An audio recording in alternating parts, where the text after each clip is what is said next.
kita bisa bicara. Pertama itu seringkali melahirkan dikotomi. Astagfirullahaladzim. Antara Meng. yang jualannya Ya Allah, nakalnya. dengan orang yang jualannya adalah ingin Sentil kupingnya, dia kabur tuh kalau disentil kupingnya. Ya, nakal. Dikotomi ini Nakal. bukan khas Indonesia, bisa terjadi di berbagai belahan negara, bahkan dalam tingkat yang lebih lokal pernah terjadi dalam konteks pilkada Prabowo dong. di Jakarta. Bela-belaan nih. Kalau Anda lihat pilkada DKI Jakarta, menurut data survei, secara konstan sebenarnya pasangan Ahok dan Jarot yang kita ketahui didukung juga oleh Presiden Jokowi senantiasa secara konstan memenangkan posisi paling atas dari semua survei. Kalau kita lihat hasil putaran pertama, Ahok dan Jarot itu memenangkan Jangan berisik. pemimpin paling Udah atas, biarin. diikuti oleh Anies. Taruh di belakang itu. Ya di belakang ya situ. Agus dan Enggak, memang begitu. tetapi yang Memang terjadi lemes. adalah Dia memang lemes. putaran kedua, keadaan tersebut berbalik. Mengapa berbalik? Karena bersatunya kekuatan pengkritik atau bersatunya kekuatan yang melawan orang yang Ya paling Allah, main nakalnya.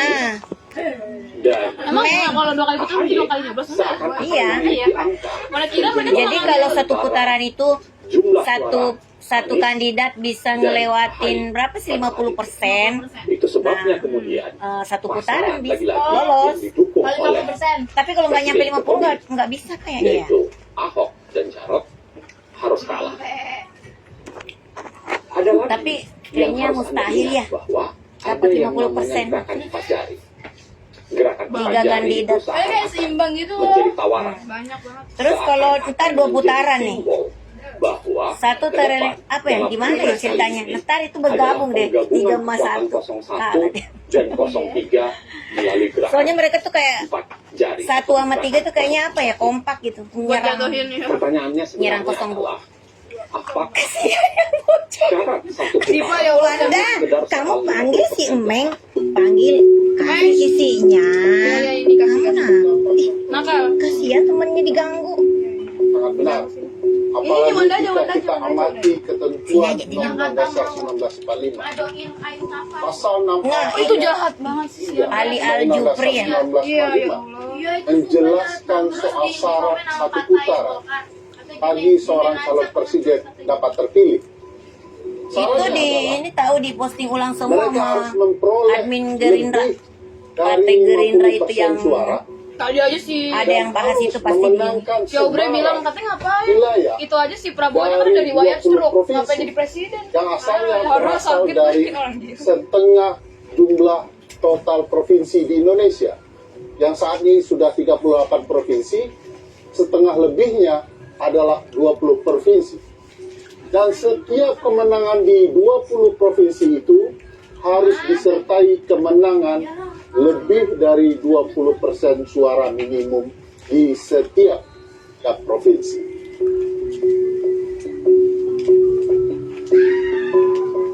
Jika kita amati kemenangan satu putaran yang pernah terjadi dalam sejarah pemilu kita pasca reformasi, di mana pemilu presiden 2009 memperlihatkan kemenangan Presiden Susilo Bambang Yudhoyono. Prabowo. Kita bisa melihat dari peta ini, warna biru ini menggambarkan Prabowo apa jengger? Apa? dan di mana saja wilayah. Jangger apa sih dia bilang? Bayangkan, Janggar. luas. Janggar. Jadi tidak mudah bagi seorang calon presiden memenangkan 50% suara dalam satu putaran pemilu. 50% suara bukan faktor tunggal. Pernah. Jika kita simak betapa pentingnya soal sebaran wilayah dibandingkan sebaran suara, kita bisa melihat Pulau Jawa. Jawa. Pulau Jawa adalah pulau dengan populasi penduduk terbesar. Mereka memiliki 115 juta suara pemilih. Sayangnya kalau dilihat sebaran, mereka hanya memiliki 6 provinsi. Bandingkan dengan apa yang bisa kita lihat di Pulau Sumatera. Nih makan nih. Sumatera adalah pulau yang sangat menentukan sebaran wilayah. Makan deh. Memiliki 10 provinsi Makan, dan sangat menentukan sebaran wilayah tersebut. Mari kita lihat konteksnya pada pemilu Ini sebelumnya. dagingnya dong. Pada pemilu 2014, Joko Widodo memenangkan 7 provinsi berbanding dengan Prabowo dan Hatta Rajasa yang hanya unggul di 3 provinsi. Simak lagi hasil Pilpres 2019. Presiden Joko Widodo ketika itu hanya memenangkan 4 provinsi dan Prabowo berhasil unggul di 6 provinsi. Logika mengatakan jika kedua pihak ini bergabung, maka dengan sendirinya pasangan Prabowo Gibran akan sangat-sangat mendominasi di Pulau Sumatera. Tapi pertarungan tidak sesederhana itu. Hasil survei menunjukkan, hasil survei terkini yang dilakukan oleh CSIS, kalau kita baca hasil survei ini, maka pasangan Prabowo Gibran hanya mendominasi di sepertiga wilayah. Keluarga masing-masing apa nih? Ini memang tidak sederhana bahwa sebaran suara, sebaran wilayah akan bisa kita baca dalam wilayah yang muncul kemudian yang menguntungkan pasangan Prabowo Gibran, yaitu sebaran wilayah di Pulau Papua. Kok kamu muda banget sih umurnya? Pulau Papua Malah Tuan Wanda malah ya, badannya bongsor. saat ini mereka telah memiliki 4 provinsi baru, totalnya 6 provinsi. Dan Kalau umurnya irit, apa badannya irit dong? langsung ikut pemilu 2024. Tertua tapi termungil. Kita bisa lihat pengalaman provinsi baru Ini contohnya. Utara yang didirikan tahun 2013, tapi mereka tidak bisa ikut serta-merta pada pemilu 2014. Mereka harus menunggu 6 tahun untuk bisa ikut pemilu 2019. Cukup panjang bagi Kaltara untuk bisa ikut pemilu. Itu sebabnya apa yang terjadi di Pulau Papua menjadi sangat penting untuk membicarakan sebaran wilayah. Jika kita simak hasil Pilpres sebelumnya 2014 dan 2019, Jokowi betul-betul unggul di Papua, tak pernah kalah satu kali pun dalam kontestasinya. Ketika itu, saat Jokowi menang Pilpres di Papua, Jenderal Tito Karnavian kebetulan menjadi Kapolda Papua. Lalu pada pemilu saat ini kebetulan sekali kalau Jenderal Tito juga merupakan Menteri Dalam Negeri. Nah, sebaran wilayah tentu saja sangat-sangat menentukan. Saya ingin mengambil contoh kasus pemilu Presiden Amerika di tahun 2016. Semua orang tahu bahwa dalam pemilu Hillary Clinton memenangkan suara terbanyak, popular vote. Bisa dilihat di peta, sebarannya tidak terlalu banyak, tidak juga menumpuk. Ini menggambarkan kemenangan Hillary di suara terbanyak. Yang diam-diam. Tetapi Hillary tentu saja tidak menang di jumlah sebaran. Bandingkan dengan kemenangan sebaran wilayah yang didapat oleh Donald Trump. Bang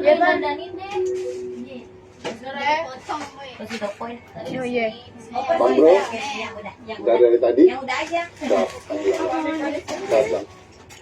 Ya Allah itu udah makan. Mau kebiasaan Jam 9 Lagi ya makannya. hari. Apakah paling bersih? Apakah enak? Anjay. Ini pada banyak dia sisa. Itu kali ya, nggak ada sayur, nggak ada sayurnya sih ya. Apa udah kebin kali habis? di warung. Tadi kita bicara soal betapa pentingnya sebaran wilayah. Sekarang kita mau bicara soal siapa penguasa di wilayah tersebut. Semenjak 2021, Presiden Joko Widodo sudah melakukan penunjukan kepada 20 penjabat gubernur di 20 provinsi. Kita bisa lihat di peta ini, warna oranye menunjukkan sebarannya dari ujung Indonesia hingga Papua. Wow. Presiden berwenang menunjuk penjabat gubernur sekaligus memberikan pengaruh luar biasa dalam penunjukan penjabat bupati dan wali kota. Kewenangannya di Menteri Dalam Negeri yang kemudian mendapat restu dari Presiden. Gambaran ini menunjukkan sebaran penunjukan pejabat bupati wali kota sekaligus gubernur di seluruh Indonesia. Kita bisa lihat sebaran wilayah. Warna merah adalah bupati dan wali kota, dan oranye adalah gubernur dari seluruh Indonesia. Hanya saja kalau kita lihat peran dari Pak Tito Karnavian sebagai Mendagri dan restu dari Presiden dalam penunjukan penjabat kepala daerah, pada dasarnya mereka tidak memahami putusan Mahkamah Konstitusi. Maka menunjukkan bahwa proses penunjukan pejabat haruslah dilakukan secara terbuka, transparan. Mereka harus mendengarkan aspirasi pemerintah daerah pembentukan peraturan teknis agar penunjukan itu dapat berlangsung fair. Sebab itu kemudian model tongkat bapaknya doang. Komisi Informasi Pusat dan Ombudsman Republik Indonesia menyatakan bahwa penunjukan penjabat itu telah dilakukan maladministrasi.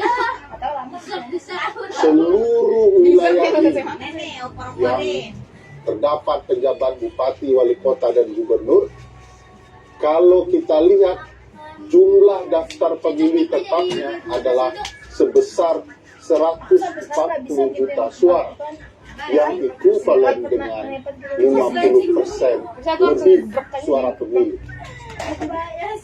Peran penjabat gubernur tentu saja sangat berpengaruh, dan siapa saja mereka.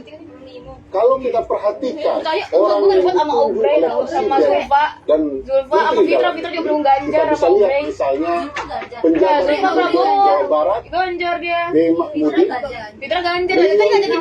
menduduki jabatan sebagai Kepala Biro Kesekretariatan Presiden di 2016, dan kemudian menjadi Deputi Kesekretariatan Presiden di 2021. Lain hal dengan penjabat gubernur Jakarta, sebuah wilayah yang sangat penting, Bapak Heru Budi Hartono merupakan Kepala Kesekretariatan Presiden di 2017. Orang yang sering dibicarakan di berbagai media akhir-akhir ini. Kita juga bisa lihat penjabat gubernur Jawa Tengah, Bapak Nana Sujana, kalau beliau pernah menjadi Kapolresta Surakarta di tahun 2010 ketika Presiden Joko Widodo masih merupakan wali kota Solo. Ada peristiwa unik misalnya dalam penunjukan penjabat gubernur Aceh, Ahmad Marzuki.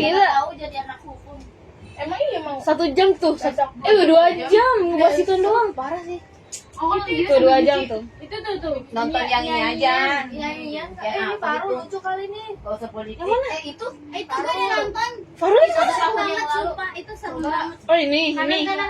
Ini kan Soalnya ya jangan udah nonton setannya pakai baju kayak dia. ini beneran. Itu bayar. Jadi aku Kan mediasinya takut. lawan. Semua orang masih ngantuk.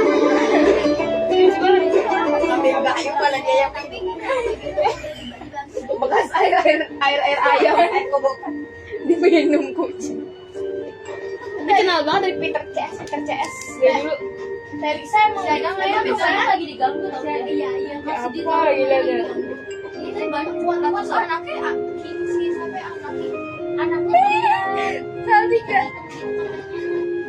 ada pintarnya jadi Sering yang lagi CS ya masih bisa juga kan anaknya dekatnya sama si Sarah soalnya Sarah suka ngasih makanan Peter CS. Ini aku tahu nih siapa sih disebutin namanya. ini mainnya Oh, Peter Pan yang film CS. Oh iya, yang film Pen siapa Ben itu Ben.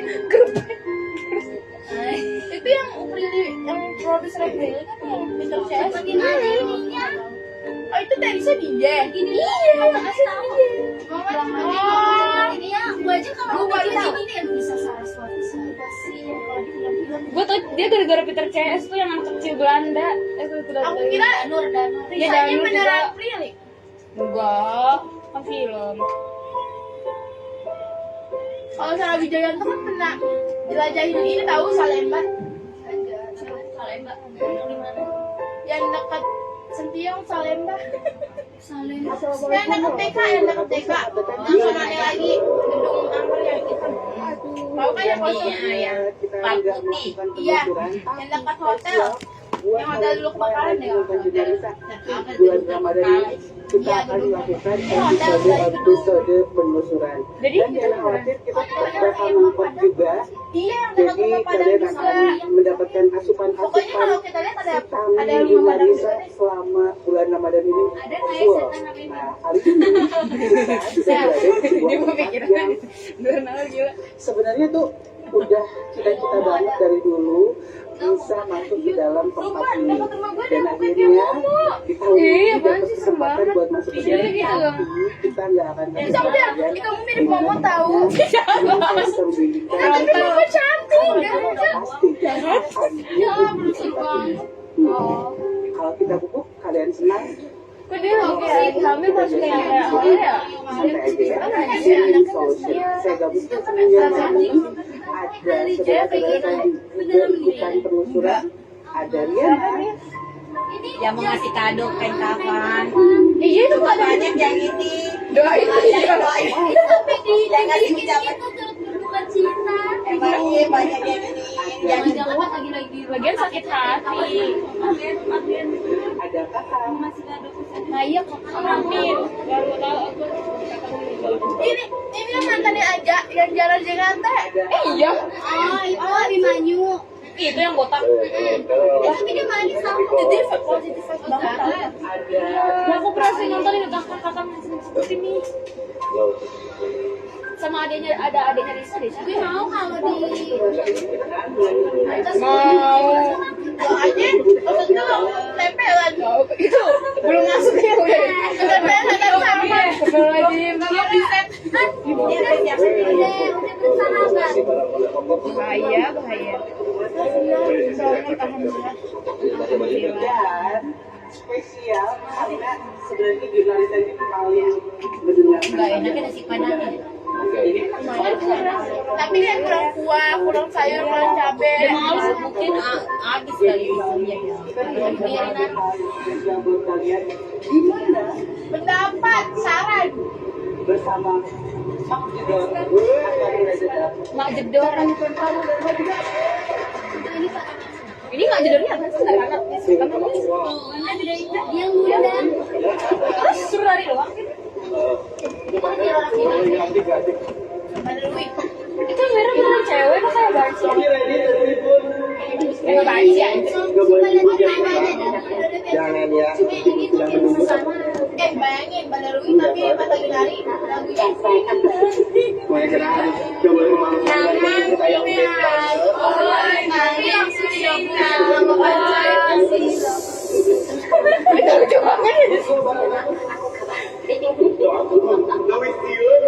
Kelihatan banget kalau cowok ya. Iya bro. Serem banget. masih ada banyak sih jadi aku gak akan takut banget dan gak akan bubuk banget sih aku yakin Bubuk dari tadi nggak boleh bubuk Ih, tanpa sun gila. padahal ya Allah itu kesurupan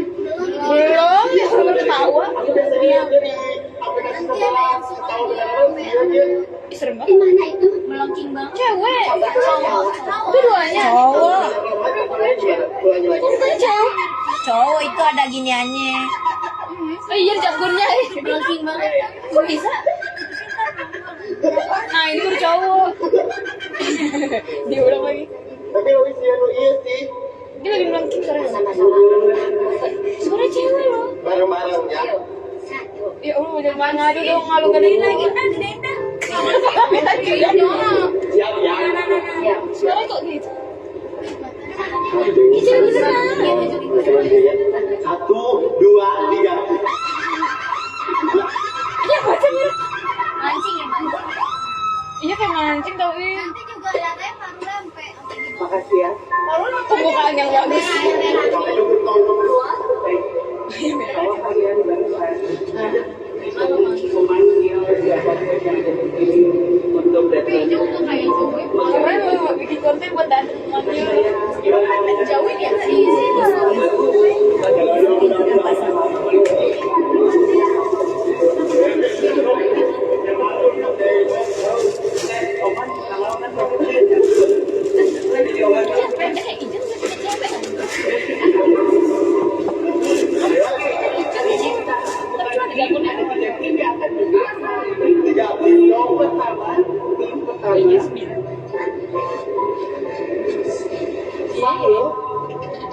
Majidor,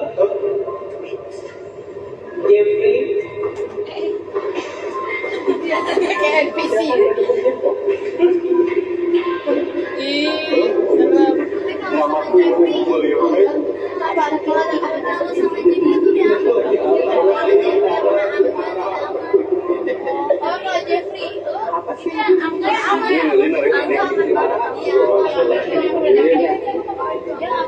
Faro, Majidor, Jeffrey. Ini seru ya. Kedua, Pakai bahasa ini. Piana, Undang banget. Aksan, Dimas.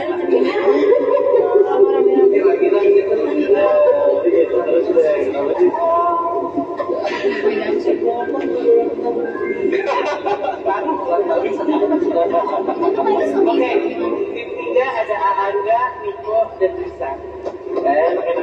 Ini siapa ya? Satu, gimana? Untuk jurnalisa, bangsa dan negara. yang gendutnya gitu. Biru pakai kerudung. Ih, body shaming. Kamu tahu deh saya. Iya, itu ada lama tuh. Tahu di TikToknya apaan? Hanya nih semua sih. Serana. Beritahu si Pasiru mau Ih, serem banget. kalau dibayar Ih, gue sih nggak mau. Tapi kan kita sih. Mana cuma 3 kelompok, 3 orang doang nggak berani sih. Kalau sih ini malah sama pabrik.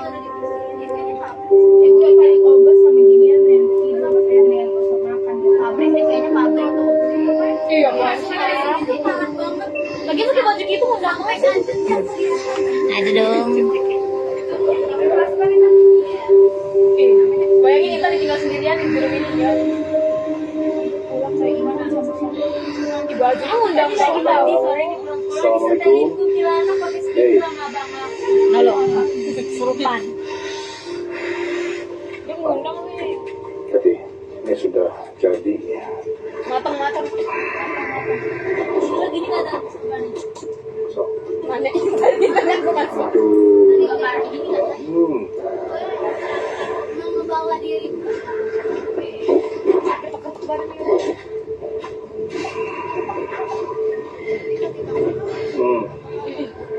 Ini masuk satu sosok Di review baju katanya. perempuan yang tadi ngawasi kita dari awal. Ini ngikutin. Dan ini memang area tempat dia berada ya. Assalamualaikum, Wilujeng Bumi. Punten. Yang dipegang kalau musim. Jasa Arios deh. Ini agak susah nih. Takut muter gila. Karena bentuknya agak setengah hewan juga ya. Kepalanya dari sini ke manusia. Ih. Ada yang mau sampaikan nggak? Yang dia lihat itu kan lo tahu sosok.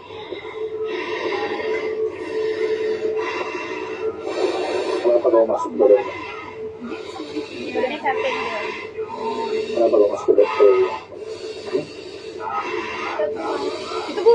dan bukan orang Ada yang pegang-pegang gitu. masih Di berapa?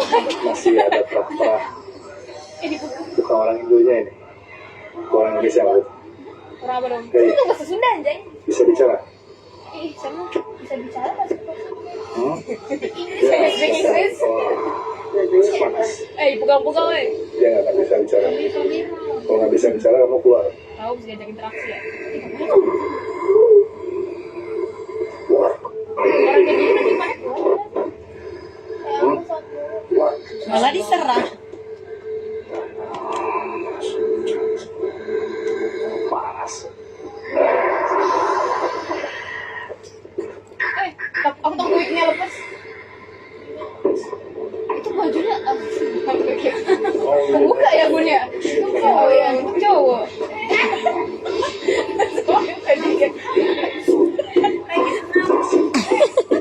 Iko na pilih. Saya kena cantik. Soalnya ada mbak kuring tuh. Mereka lagi nobar. Belum ini ya, sabar dulu. Nobar. Kita kan baru memulai ini. Baru mulai udah kayak gini. Tante Farul sudah diikutin dari belakang pas naik ke area tangga. Dan sepertinya masih ada sedikit di dalam.